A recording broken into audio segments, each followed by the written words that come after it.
2রা October 1983 সাল থেকে 12/5/2011 তারিখ পর্যন্ত ডক্টর মোহাম্মদ ইউনূস গ্রামীণ ব্যাংক অর্ডিন্যান্স 1983-এর 19 ধারা এবং 20 ধারার ব্যত্যয় ঘটিয়ে বেআইনিভাবে বিভিন্ন প্রক্রিয়ায় গ্রামীণ ব্যাংকের তহবিল প্রত্যক্ষ ও পরোক্ষভাবে ব্যবহার করে প্রায় 50-এর অধিক প্রতিষ্ঠান সৃষ্টি করেছে বলে জানা যায়।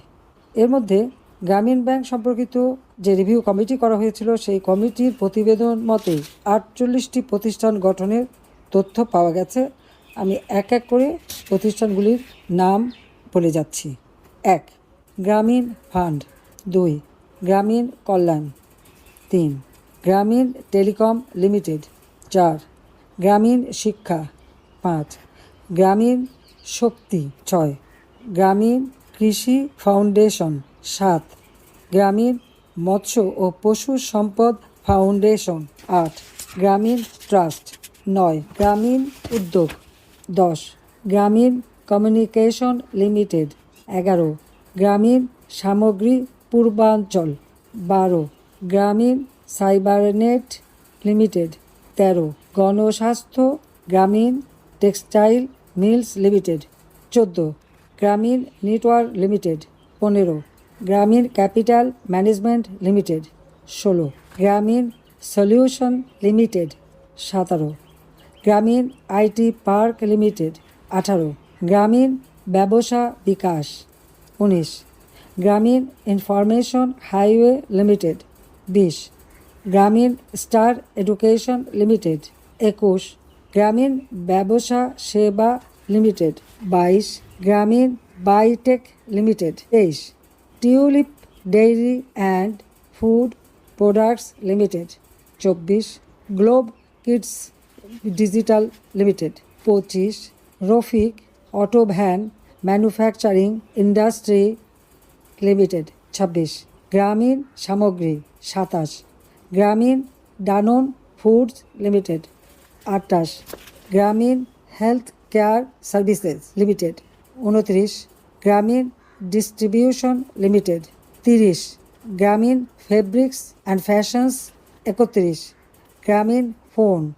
32. গ্রামীণ সামগ্রী উত্তরাঞ্চল। 33.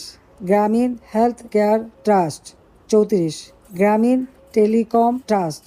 35. BASF গ্রামীণ লিমিটেড। 36. গ্রামীণ ভেউলিয়া ওয়াটার লিমিটেড। 37. গ্রামীণ employment services limited. 38. 39. Nobel laureate trust. 40. গ্রামীণ ক্রেডিট এগ্রিকোল। 41. গ্রামীণ Intel social business limited. 42. Yunus centre trust. 43. গ্রামীণ আমেরিকা ইনকর্পোরেটেড। 44. গ্রামীণ টেকনোলজি ল্যাব GmbH। 45. গ্রামীণ টেকনোলজি ল্যাব। 46. গ্রামীণ ক্যালেডোনিয়ান নার্সিং কলেজ। 47. গ্রামীণ শক্তি সামাজিক ব্যবসা লিমিটেড। 48. গ্রামীণ foundation USA। Doctor Mohammad Yunus গ্রামীণ ব্যাংক অধ্যাদেশে 1920 ধারা ব্যত্যয় ঘটিয়ে পরিচালনা পর্ষদের অনুমোদন ব্যতীত অধিকাংশ প্রতিষ্ঠানের চেয়ারম্যান হিসেবে নিজেকেই নিয়োগ প্রদান করেছেন। যদিও বেআইনিভাবে এবং নানা প্রতারণার আশ্রয় নিয়ে দীর্ঘদিন পর 30/9/2003 তারিখে অনুষ্ঠিত 66তম বোর্ড সভায় 20টি প্রতিষ্ঠানে নিজেকে চেয়ারম্যান হিসেবে দায়িত্ব পালনের ক্ষেত্রে পরিচালনা পর্ষদে ভূতপেক্ষভাবে অনুমোদন করিয়ে নেন। তবে এই 20টি প্রতিষ্ঠান ছাড়া অন্যান্য যে প্রতিষ্ঠান সেখানে চেয়ারম্যান বা পরিচালক পদে দায়িত্ব পালনের ব্যাপারে গ্রামীণ ব্যাংকের বোর্ড সভা থেকে কোনো অনুমোদন তিনি নেননি। অথচ ডক্টর মোহাম্মদ ইউনূস সবসময় গ্রামীণ ব্যাংকের ব্যবস্থাপনা পরিচালক হিসেবে সার্বক্ষণিক পদে দায়িত্ব পালন করেন, কিন্তু গ্রামীণ ব্যাংকের স্বার্থ ক্ষুণ্ণ করে গ্রামীণ ব্যাংকের সাথে বিশ্বাসভঙ্গ করে এই যে বিভিন্ন প্রতিষ্ঠান তিনি তৈরি করেন এবং অন্য কোনো পদে দায়িত্ব গ্রহণ করেন, এটা তো প্রকৃতপক্ষে আইন ও বিধির খেলাপ করা এবং এই আইনবিধি ব্যত্যয় ঘটে নিজ স্বার্থ চরিতার্থ করাই ছিল তার একমাত্র উদ্দেশ্য। অর্থাৎ গ্রামীণ ব্যাংকের অর্থ সম্পদ বা তহবিল তছরূপ করার এক ধরনের প্রচেষ্টা বলেই সকলের কাছে মনে হচ্ছে।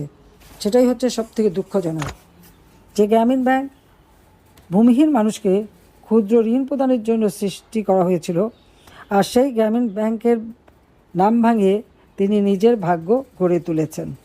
এটার বিচারটা আমি দেশবাসী বা বিশ্ববাসী অথবা যাদের কাছ থেকে তিনি অর্থ এনেছেন সেই ট্যাক্স পেয়ার যারা, তাদের সবাইকে এই বিষয়টি দেখার জন্য, যথাযথ ব্যবস্থা নেবার জন্য আমি অনুরোধ জানাচ্ছি। জয় বাংলা, জয় বঙ্গবন্ধু।